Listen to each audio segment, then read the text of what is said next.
नमस्कार विद्यार्थी मित्रांनो, स्वागत आहे तुमचं आजच्या नवीन व्हिडिओमध्ये। तर आज आपण 7 फेब्रुवारी 2025 च्या चालू घडामोडी पाहत आहोत। यामध्ये आपण एकूण खूप महत्त्वाचे 10 प्रश्न पाहणार आहोत आणि तुम्हाला जर या व्हिडिओची PDF हवी असेल तर व्हिडिओच्या डिस्क्रिप्शन बॉक्समध्ये आपल्या टेलिग्राम चॅनलची लिंक आहे।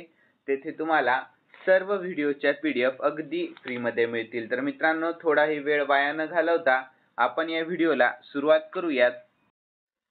तर या अगोदर आपण कालच्या चालू घडामोडी पाहून घेऊया। तर 67व्या ग्रॅमी पुरस्कारामध्ये सॉंग्स ऑफ द इयर पुरस्कार कोणाला देण्यात आला? तर केंड्रिक लेमरला। यानंतर कोणत्या भारतीय वंशाच्या गायकाला ग्रॅमी 2025 मध्ये त्रिवेणी अल्बमसाठी पुरस्कार मिळाला आहे? तर चंद्रिका टंडन यांना। यानंतर पहिले वर्ल्ड पिकल बॉल 2025 चे नुकतेच विजेतेपद कोणी जिंकले? तर बेंगळुरू जवानने जिंकले आहे। यानंतर वर्ल्ड बुक फेअर 2025 मध्ये फोकस कंट्री कोण असेल? तर रशिया असणार आहे। यानंतर रिद्धिमान 6 हा कोणत्या खेळातील प्रसिद्ध खेळाडू आहे जो नुकताच निवृत्त झाला? तर क्रिकेट या खेळातील। यानंतर भारतीय लष्कराने कोणत्या देशादरम्यान 13वा संयुक्त लष्करी सराव एकुवेरीन सुरू झाला? तर मालदीव। यानंतर 2025 ते 2026 च्या अर्थसंकल्पात कोणत्या मंत्रालयाला सर्वाधिक अर्थसंकल्पीय तरतूद मिळाली आहे? तर संरक्षण मंत्रालय। यानंतर कर्करोग दिवस 2025 जगात कधी साजरा केला जातो? तर 4 फेब्रुवारी रोजी। यानंतर नुकतेच निधन झालेले नवीन चावला कोण होते? तर माजी मुख्य निवडणूक आयुक्त होते। यानंतर पुढील प्रश्न, 2025 ते 2026 च्या अर्थसंकल्पात कृषी क्षेत्रासाठी कोणती योजना सुरू करण्यात आली आहे? तर पंतप्रधान धन धान्य कृषी योजना। यानंतर 2025 ते 2026 च्या अर्थसंकल्पात वित्तीय तूट म्हणजे GDP च्या किती टक्के असेल? तर 4.4% असणार आहे। यानंतर मित्रांनो, आपण आजच्या चालू घडामोडी पाहून घेऊयात, म्हणजे 7 फेब्रुवारी 2025 च्या। तर बार्ट डी वेव्हर कोणत्या देशाचे नवे पंतप्रधान बनले आहे? तर योग्य उत्तर ऑप्शन ए बेल्जियम या। कोणत्या? तर बेल्जियम या देशाचे। यानंतर याविषयी महत्त्वाची माहिती पाहूयात। तर बार्ट डी वेव्हर यांनी बेल्जियमचे नवीन पंतप्रधान म्हणून शपथ घेतली। तर नवीन सरकारच्या अजेंड्यामध्ये अर्थसंकल्पीय सुधारणा, स्थलांतरितांसाठी कठोर धोरण आणि आर्थिक पुनर्रचनेवर लक्ष केंद्रित करणे समाविष्ट आहे। यानंतर बेल्जियम विषयी शॉर्ट मध्ये महत्त्वाची माहिती, राजधानी ब्रुसेल्स, चलन युरो आहे। यानंतर पुढील प्रश्न, तर बोचासनवासी अक्षर पुरुषोत्तम स्वामीनारायण म्हणजे BAPS संस्थेने दक्षिण आफ्रिकेतील सर्वात मोठ्या हिंदू मंदिराचे उद्घाटन कोठे केले? तर याचे योग्य उत्तर ऑप्शन सी जोहान्सबर्ग मध्ये केले आहे। कोठे? तर जोहान्सबर्ग मध्ये। तर याविषयी महत्त्वाची माहिती पाहूयात। तर बोचासनवासी अक्षर पुरुषोत्तम स्वामीनारायण संस्था म्हणजे BAPS ने जोहान्सबर्ग येथे दक्षिण आफ्रिकेतील सर्वात मोठ्या हिंदू मंदिराचे उद्घाटन केले आहे। तर श्री स्वामीनारायण मंदिर आणि सांस्कृतिक संकुलाचे उद्घाटन हा दक्षिण आफ्रिकेतील हिंदू समुदायासाठी ऐतिहासिक मैलाचा दगड आहे। यानंतर पुढील प्रश्न, संयुक्त राष्ट्र महासभेचे 79वे अध्यक्ष 4 दिवसांच्या भारत दौऱ्यावर आलेले आहेत। तर त्यांचे नाव काय आहे? तर योग्य उत्तर ऑप्शन बी फिलेमोन यांग नाव आहे। काय? तर फिलेमोन यांग। ठीक आहे। तर याविषयी महत्त्वाची माहिती पाहूयात आपण। तर संयुक्त राष्ट्र महासभेच्या 19व्या परिषदेचे अध्यक्ष फिलेमोन यांग 4 दिवसांच्या भारत दौऱ्यावर आहेत। तर फिलेमोन यांग हे कॅमेरूनचे पंतप्रधान राहिलेले आहेत। तर त्यांनी गेल्या वर्षी 10 सप्टेंबर रोजी पदभार स्वीकारला आणि त्यांच्या अध्यक्षतेखाली संयुक्त राष्ट्रांनी भविष्यासाठी करार नावाचा ठराव मंजूर केला। ठीक आहे, लक्षात ठेवा। यानंतर पुढील प्रश्न, तर कोणत्या संघटनेचे सरचिटणीस नूरलान येरमेकबायेव 4 दिवसांच्या भारत दौऱ्यावर आहे? तर याचे योग्य उत्तर ऑप्शन ए SCO। तर SCO म्हणजे काय? तर शंघाय कोऑपरेशन ऑर्गनायझेशन। तर यानंतर आपण याविषयी महत्त्वाची माहिती पाहूया। तर शंघाय कोऑपरेशन ऑर्गनायझेशनचे सरचिटणीस नूरलान येरमेकबायेव 4 दिवसांच्या भारत भेटीवर नवी दिल्ली येथे आलेले आहेत।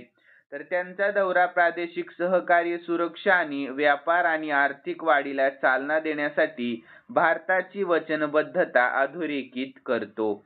यानंतर पुढील प्रश्न, अलीकडेच कोणत्या देशाने तयार केलेला कृत्रिम सूर्य पूर्व चर्चेत आहे? तर याचे योग्य उत्तर ऑप्शन बी चीन. तर कोणत्या? तर चीन या देशाने. तर यानंतर आपण याविषयी महत्त्वाची माहिती पाहून घेऊया. तर कृत्रिम सूर्य पूर्व प्रायोगिक प्रगत सुपर कंडक्टिंग टोकामाग चीनने बनवले आहे.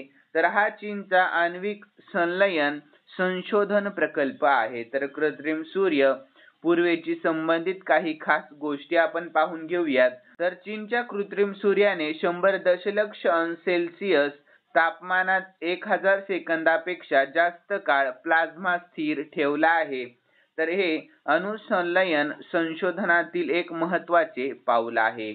यानंतर या तंत्रज्ञानाच्या यशामुळे ऊर्जेच्या संकटात सापडलेल्या लोकांना फायदा होईल आणि हा प्रकल्प सन 2006 मध्ये सुरू करण्यात आलेला आहे. यानंतर चीनने हा कृत्रिम सूर्य तयार करण्यासाठी आण्विक संशोधनाचा वापर केलेला आहे.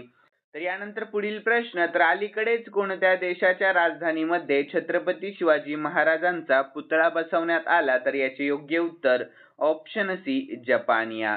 तर यानंतर पुढील प्रश्न, अलीकडेच कोणत्या देशाने एतेमाद आणि गदर 380 या क्षेपणास्त्राचे अनावरण केले आहे? योग्य उत्तर तर ऑप्शन बी इराण. काय आहे? तर ऑप्शन बी इराण. तर याविषयी आपण महत्त्वाची माहिती पाहून घेऊया. तर इराणने 2 नवीन क्षेपणास्त्रे सादर केली आहेत. तर एतेमाद आणि गदर 380. तर एतेमाद हे 1700 किलोमीटर पल्ल्याचे क्षेपणास्त्र आहे. तर त्याची लांबी 16 मीटर आणि व्यास 1.25 मीटर आहे. तर अचूक टार्गेट गुंतवण्यासाठी हे अचूक मार्गदर्शित वॉरहेडसह सुसज्ज आहे.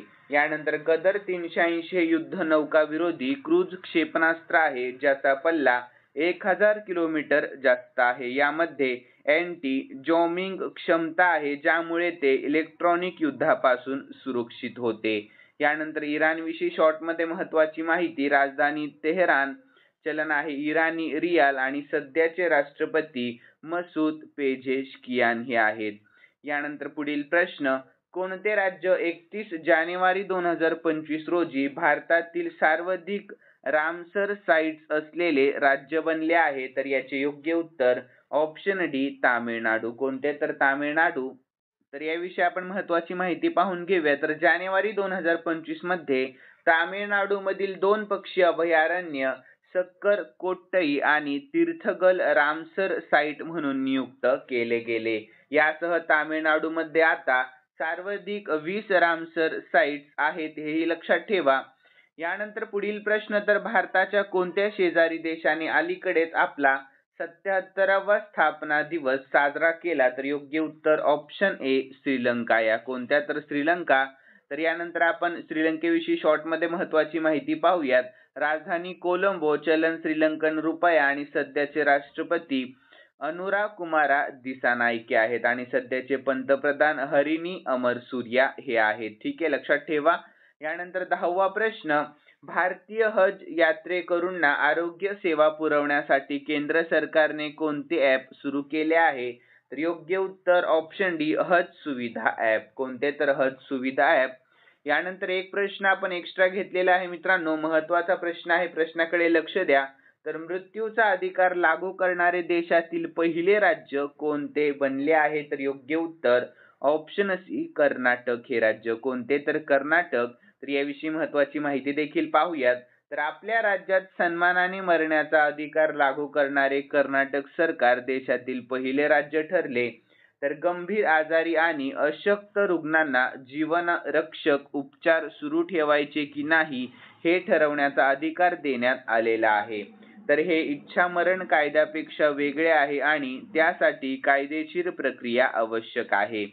तर मित्रांनो, right to die with dignity कायदा काय आहे आपण हे पाहून घेऊया. तर जर एखाद्या गंभीर आणि असाध्य रोगाने ग्रस्त असलेल्या रुग्णाला जीवरक्षक उपचार चालू ठेवायचे नसतील तर रुग्णालय आणि डॉक्टर रुग्णाच्या निर्णयाचा आदर करण्यास बांधील आहेत.